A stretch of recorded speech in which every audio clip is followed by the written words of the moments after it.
Cikgu, phone baru dah keluar. So, cikgu tak nak beli ke? Cikgu kan ada duit.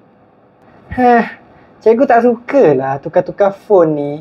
Lagipun, kamu tahu tak, canggihnya teknologi sekarang ni adalah datang daripada orang yang tersiksa. Astaghfirullah. Ya ke cikgu? Saya tak tahu pun. Tu, orang Kongo tu.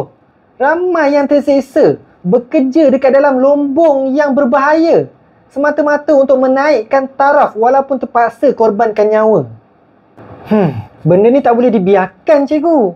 Tapi, orang biasa macam kita ni, apa kita boleh buat? Walaupun kita ni orang biasa, kita ada suara, kita ada media sosial. Kita kena sedarkan semua orang tentang hal ni. Barulah kita ada kuasa untuk desak siapa saja yang bertanggungjawab dalam hal ni.